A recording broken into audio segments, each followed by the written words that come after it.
Greetings and welcome back to room 303 in our Talks with Walt walks through the Leaves of Grass, poem by poem. We now turn to actually poem 6 of the 24 of the collection at the very beginning of Leaves of Grass that we call Inscriptions. We are working now with To the Old Cause. We're going to have a lot to say about what that even means. What is the cause, the old cause that Whitman's talking about. Before we, however, go to the text itself, let's make sure we get a few assumptions out of the way. I'm hoping that you've been messing around with other lectures, previous lectures at learnstrong.net. Down that left-hand side there, you'll see where it says Talks with Walt.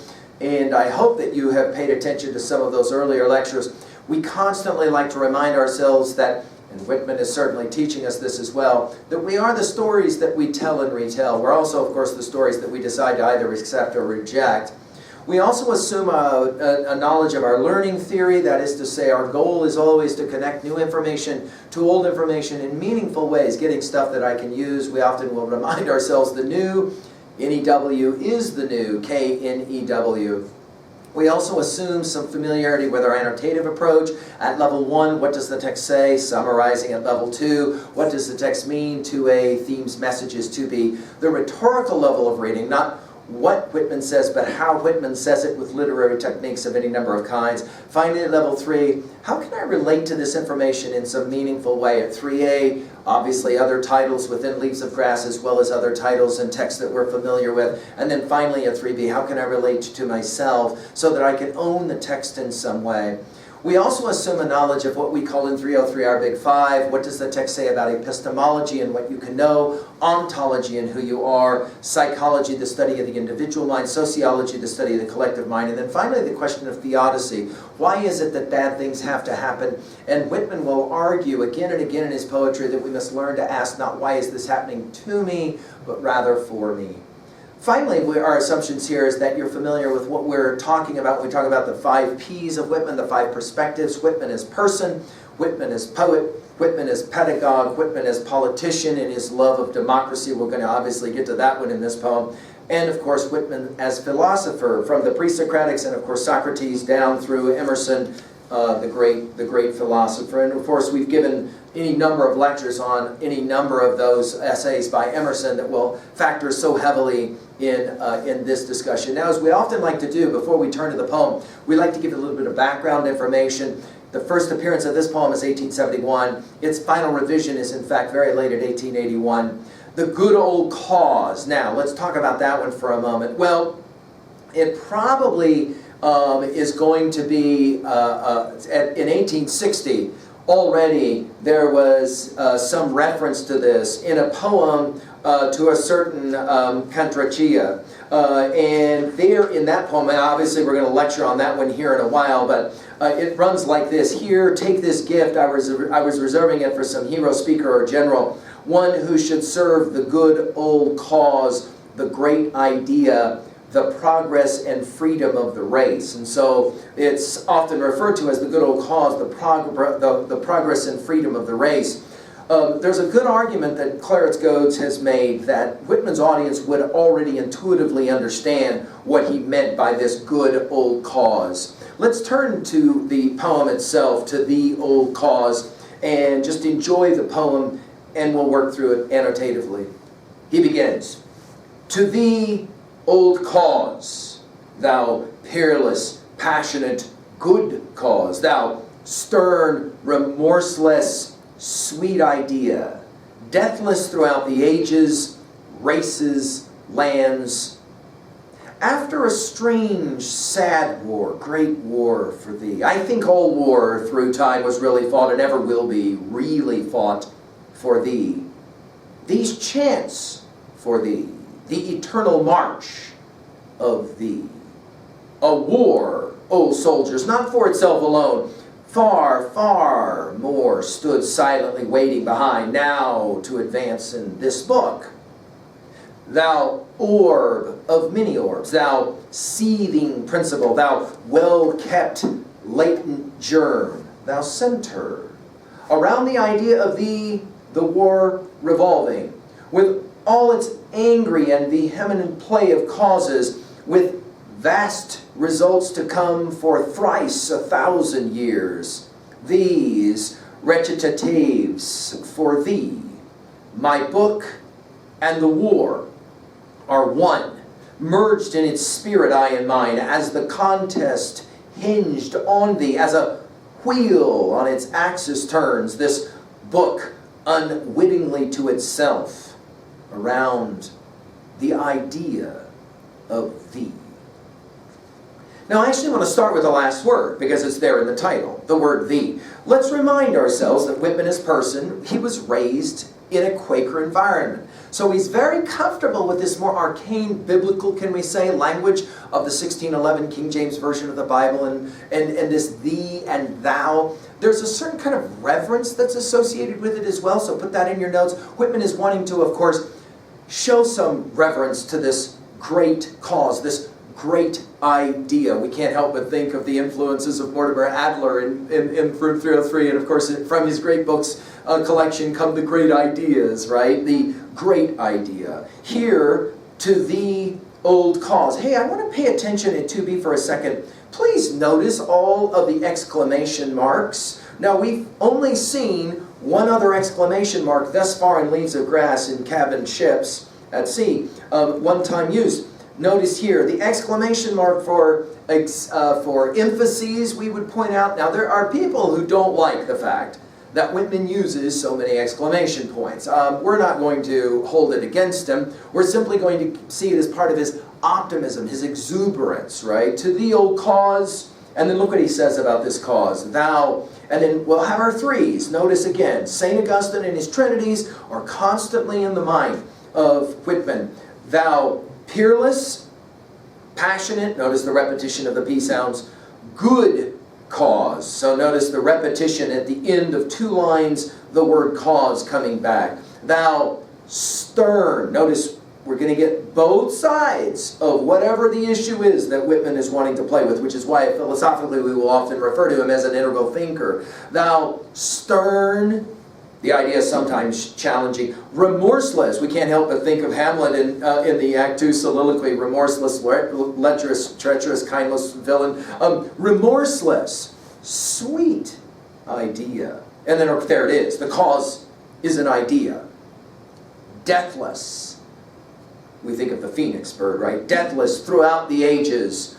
Races. Lands. Again, notice all our threes here.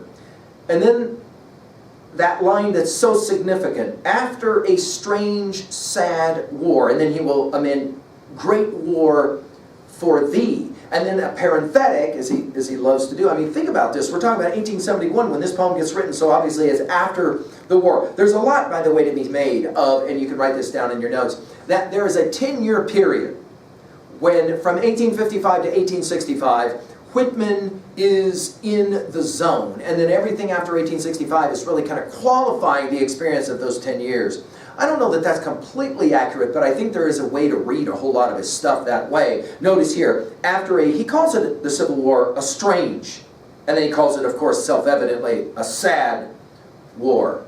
Great war for thee. And then he'll say it in parenthetics, I think all war throughout time, now obviously we're going to think about the Iliad and the Aeneid, was really fought and ever will be really fought for thee. In other words, we don't fight wars for land. We don't fight wars for simple kinds of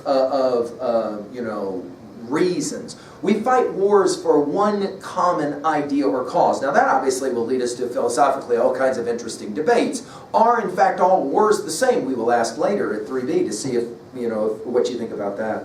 He says, these chants, and again notice that for Whitman, he's going to make this theodicy argument that all war is in the end for us, not to us. See the word for there? These chants for thee, the idea, the eternal march, and more wartime language obviously here, of thee. The fact that it's eternal, the fact that it's ongoing, the fact that Whitman would want to see beyond himself is obviously significant in Whitman as poet, no question. And then a parenthetic observation, a war, O soldiers, and it's as if he's speaking to the soldiers that he took such care of during the 4 years when he was in hospitals, often taking care of thousands and thousands of soldiers, wounded soldiers, on both sides, by the way, of the war. A war of soldiers, not for itself alone, where, think of this, we are with Lincoln and the Gettysburg Address, where Lincoln, we've given full lectures on that beautiful set of words elsewhere at learnstrong.net, where Lincoln is making that argument.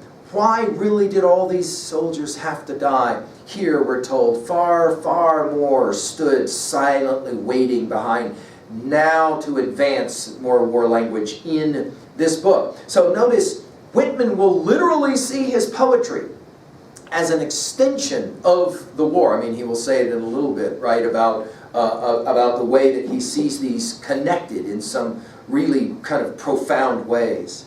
And then he goes to anaphoria again, that repetition of the word thou for the next two lines. Thou, orb of many orbs. This is to say the sphere of activity, right?